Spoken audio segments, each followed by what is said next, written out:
A great coach can inspire, provide vision, and guidance. And for many Bay Area athletes, especially those who've played at the College of San Mateo, Tom Martinez has been that inspiration for a variety of sports: football, women's basketball, and softball. From the time I got there, basically until almost at the end, I was coaching 3 sports. And actually, I was probably the only person in the state of California that was a head coach in 3 different sports at the same time. And then coaching men and women at the same time.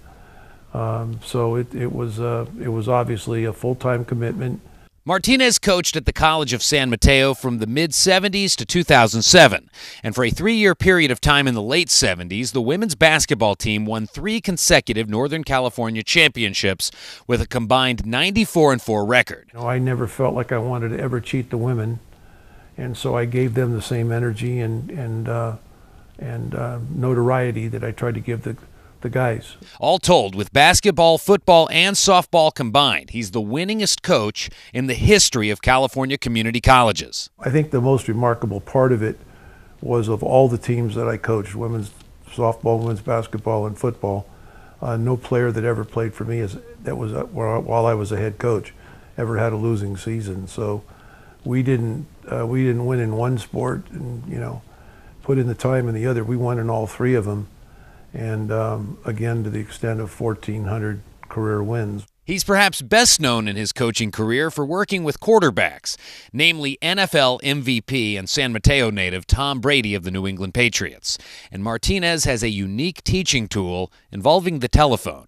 I basically gave a quarter to the guys that I work with, and I said, if you need help, if you have any information that's lacking in what we went through, and you may not be even aware of that till you start to do it, give me a call, and here's the quarter.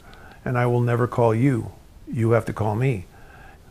Tom Brady calls all the time, and, as a matter of fact, they called last week, and I worked with him for 2 days in Boston. And so he calls.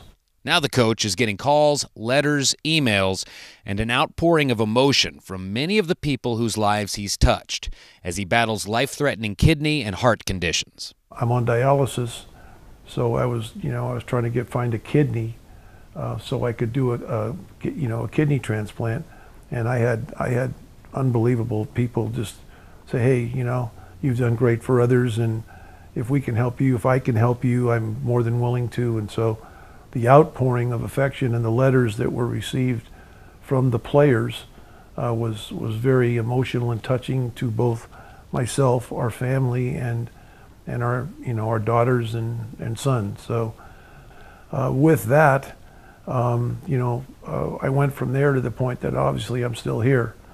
And so when people say, how are you? I'm obviously better than the day that they gave me a week to live. On the other hand, I just want to say it's an ongoing challenge, and every day is a new day. And there's times where, as somebody said one time, you go to sleep at night and you're not sure you're going to wake up the next day. So there's a certain amount of seriousness to it. I always told the athletes I coached that never quit, fight, no matter what the odds are, no matter what the circumstances are that you're in, the battle you're in, you got to win it.